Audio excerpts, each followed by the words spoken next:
Dari yang mulai, Assalamualaikum warahmatullahi wabarakatuh. Ini ya kita berbagi praktik baik ya, pelatihan coding dan kecerdasan artifisial fase D ya. Kita berbagi beberapa ilmu yang sudah didapat ya di pelatihan.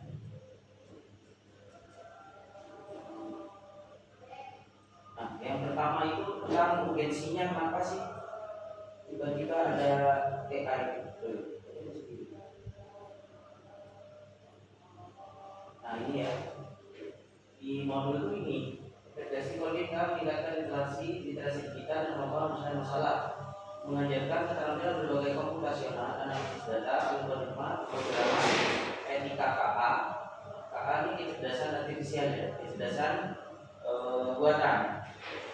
Kemudian karena ini ya revolusi industri 4.0 dan 5.0, ini latar belakangnya. Kemudian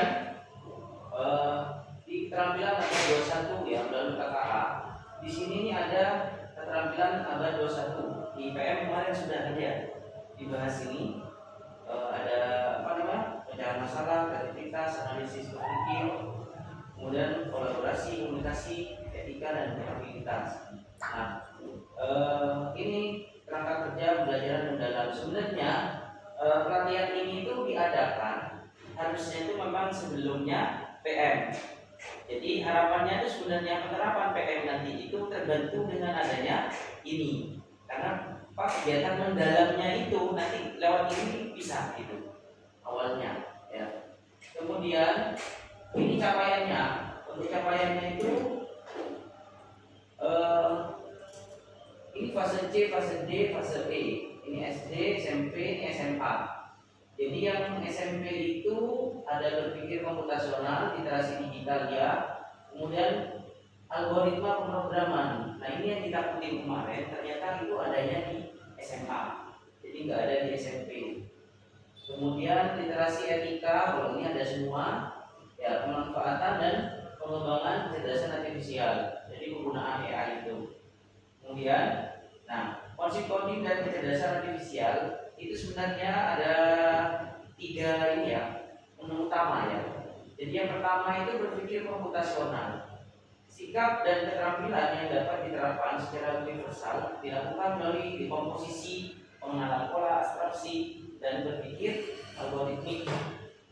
Kemudian ada coding, tindakan menerjemahkan keinginan manusia ke dalam format yang dapat dimengerti komputer melalui bahasa pemrograman. Kemudian ada pemrograman, proses merancang, menulis, dan menguji kode yang digunakan untuk mengembangkan perangkat lunak dan aplikasi komputer. Ini sudah bisa dipahami ya bedanya ya. Kalau ini merancangnya, kalau ini prosesnya. Ini membahasakan dengan kode gitu ya. Kalau ini coding gitu. Kemudian ini ya, kecerdasan artifisial adalah kemampuan sistem untuk dapat menginterpretasikan dan data eksternal dengan benar, belajar dari data tersebut dan menggunakan pembelajaran tersebut untuk mencapai tujuan tugas tertentu. Jadi ini ada KA generatif di sini, menghasilkan konten baru dapat berupa gambar, teks, dan suara. Jadi yang kita pakai ChatGPT, Mini dan lain-lainnya ya. Kemudian di sini ada deep learning ya, di jaringan saraf tiruan dengan lapisan mendalam. Kemudian ada machine learning, pembelajaran dari data tanpa pemrograman eksplisit, artinya memanfaatkan yang ada di sini. Kemudian ada kecerdasan artifisial, sistem meniru kecerdasan manusia. Nah, disinilah berawalnya ada AI itu, ya. Tujuannya dari sini. Kemudian, nah, konsep dasar kecerdasan artifisial itu AI itu punya 3 cara kerja. Yang pertama adalah pengenalan pola, otomatisasi, kemudian pembelajaran mesin. Nah ini dia ya. Pengenalan pola, pengenalan wajah atau face recognition ya. AI mengenali pola unik pada wajah manusia seperti bentuk mata, hidung, jarak antar fitur wajah. Yaitu contohnya itu Face ID yang ada di HP ya. Jadi AI itu mengenali pola wajah kita, bentuk hidungnya kayak apa, kemudian mulutnya kayak apa gitu. Kemudian pengenalan suara, ini biasanya pakai apa ya, pakai suara misalnya Google Assistant ya. Google tolong buka WA biasanya gitu ya. Jadi pengenalan dengan suara. Kemudian otomatisasi ini contohnya ChatGPT itu, ya. Jadi dia fungsinya menjawab pertanyaan yang kita minta, gitu ya. Jadi kemudian AI itu semakin kita menanyakan sesuatu atau semakin kita latih, dia akan semakin pintar. Kenapa? Karena dia akan semakin mencari data itu. Dan AI itu biasanya bergantung pada data set atau data yang sudah ada. Nah, itu nanti ini yang di pembelajaran di kelas bisa disampaikan ke anak-anak. Itu kalau AI itu awalnya adanya dari data set, data yang sudah ada, kemudian dipanggil, gitu ya. Kemudian, sistem rekomendasi otomatis. Nah, kalau kita buka YouTube biasanya ada saran tuh, atau TikTok, cara rekomendasi video dan lain-lainnya. Kemudian pembelajaran machine learning, itu ya. Penyaringan email spam, ya. AI belajar mengenali email mana yang spam dan mana yang bukan, ya. Kemudian pengenalan gambar dan objek. AI mengidentifikasi objek dalam bentuk foto seperti mengenali kucing, anjing. Nah, ini nanti biasanya prakteknya menggunakan teachable machine. Nanti ada di situ, jadi kita bisa coba nanti ya. Kemudian lanjut ya ke berpikir komputasional atau computational thinking ya. Jadi berpikir komputasional itu ada 4. Yang pertama itu adalah ini ya, dekomposisi, pengenalan pola, abstraksi, algoritma. Nah, kesemuanya ini sebenarnya dari dulu, kalau kita dulu tuh sudah kita pelajari dari zaman dulu, cuma namanya aja yang kita tidak kenal. Nah, apa itu berpikir komputasional? Cara berpikir untuk menyelesaikan masalah secara sistematis dengan menggunakan sistem atau prinsip ilmu komputer. Tujuannya agar kita bisa menganalisis, memecah dan menemukan solusi yang efisien. Bukan berarti harus pakai komputer, tapi berpikir seperti komputer. Ya, kenapa penting? Ya, karena bisa membantu menyelesaikan masalah dengan langkah-langkah yang logis atau yang lebih mudah. Melatih berpikir kreatif, kritis, kemudian efisien. Kemudian berguna dalam bidang sains, ekonomi, IPS, dan kehidupan sehari-hari. Jadi dasar dalam coding dan kecerdasan artificial AI. Sebenarnya itu berpikirnya dari sini, alurnya. Kalau kita mau bikin website, biasanya kalau para programmer itu dia akan memecah dulu. Ini menu apa nanti yang ada, kemudian isinya apa saja, pasti gitu. Nah, ini ya, berpikir komputasional itu ini ada 4. Yang pertama namanya dekomposisi, ya. Caranya adalah memecah masalah besar menjadi bagian kecil atau sehingga mudah dikelola. Misalkan membuat game, pertama ngapain dulu? Buat desain karakternya dulu, kemudian atur skornya, kemudian buat aturan mainnya. Kalau di mapel IPA, misalkan kita belajar tentang materi kelas 9 apa? Musik biasanya apa? Ya, pertumbuhan perkembangan. Nah, pertumbuhan itu nanti dibagi jadi berapa? Pokoknya semua tuh dipecah tuh menjadi hal-hal yang lebih kecil. Itu. Kemudian misalkan letak Indonesia kalau di IPS itu nanti ada letak geografis, ada letak astronomis, kemudian ada letak geologis. Jadi dibagi ke bagian-bagian yang terkecil. Ya, itu dekomposisi namanya. Kemudian atau ini biasanya sering kita pakai itu mind mapping. Nah, dari masalah besar itu dikelola jadi kecil. Kemudian yang kedua, pengenalan pola, mencari kesamaan atau pola dalam masalah yang berbeda. Ya, menyadari pola dalam jadwal belajar yang efektif setiap minggu. Nah, ini misalkan kalau di matematika itu kan ada yang pola ya, biasanya pola bilangan. Nah, itu menggunakan pola. Kemudian ada abstraksi, fokus hanya pada informasi penting, abaikan yang tidak relevan. Nah, kalau pelatihan anak itu misalkan literasi kan ini butuh nih. Jadi yang kita misalkan mau meresu bagi anak-anak yang tidak paham ini biasanya akan ditulis semua. Nah, jadi kita hanya mengambil masalah-masalah yang penting aja. Gitu. Kemudian mengabaikan yang sekiranya itu tidak diperlukan. Ya. Misalkan soal matematika, jadi fokus pada angka dan pertanyaan. Ya.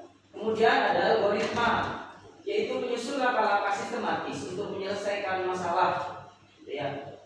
Misalkan Misalkan contoh resep memasak adalah bentuk algoritma. Ya. Jadi langkah-langkahnya itu kalau bahasa Indonesia itu apa namanya?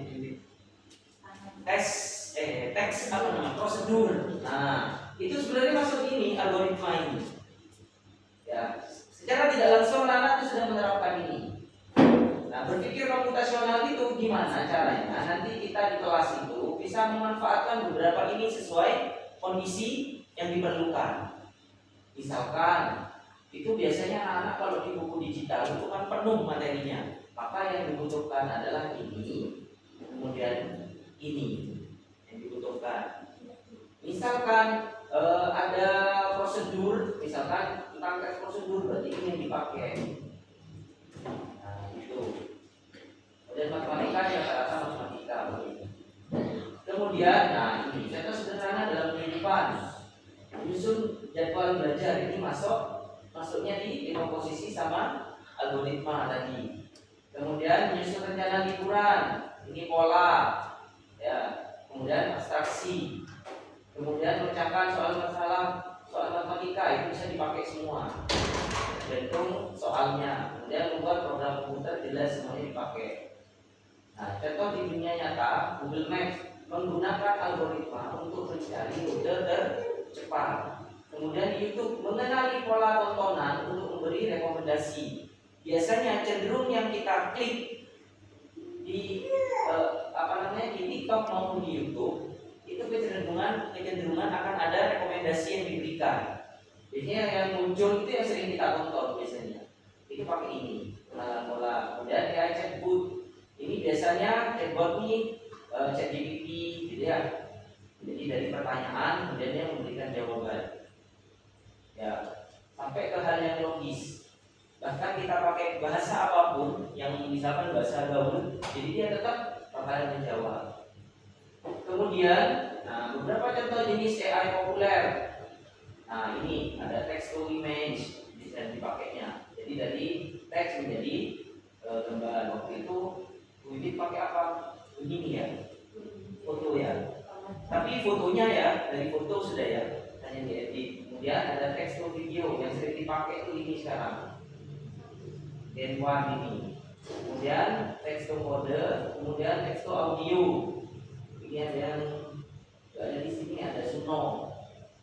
Ya, kemudian nanti kita coba praktek text to 3D, text to motion ini gerakan, kemudian text to text. Nah, ini biasanya digunakan untuk mencari referensi itu di sini. Ini ada beberapa nanti bisa dicoba. Nah, kemudian lanjut. Nah, kita kalau ChatGPT, kali ini kita coba ya. Kalau ChatGPT itu kan sudah pernah kita pakai, Gemini pernah kita pakai, PKA itu sudah pernah kita pakai ya. Ini biasanya di WA ya. Gemini, ChatGPT ini sama. Ya, cuma kalau foto biasanya bakal lebih cepat di Gemini. Ya. Nah, sekarang coba buka yang namanya ini. Kita buka ChatGPT dulu. Buka ChatGPT, kita coba.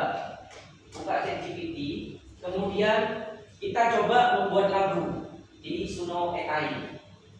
Buka ChatGPT, kemudian minta sama ChatGPT atau Gemini buatkan saya lirik lagu misalkan tentang buatkan saya lirik lagu tentang keindahan alam. Akan dikasih ya. Nah, ini ya. Terus kemudian di tab berikutnya kita buka yang namanya Suno AI. Suno AI. Nah, ini kita klik.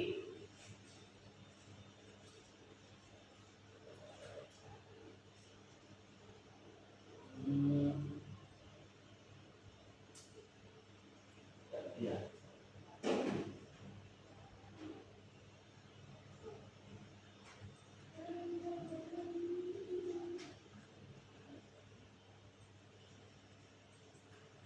Sudah bisa?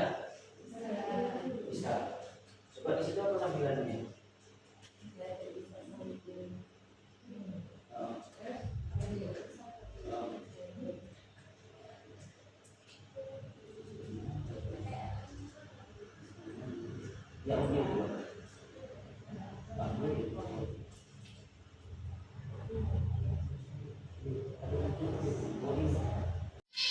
Disetel. Di bawah sertifikatnya line. Nah ini kalau ada line, di bawahnya ada pedal. Tulis ini kan bisa. Pedal.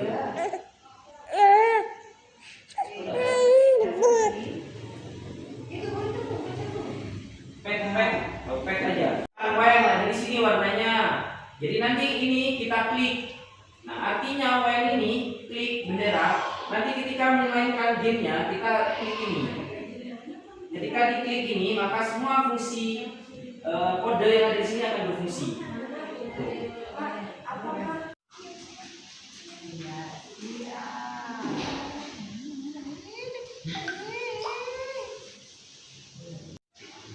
Nina berantakan.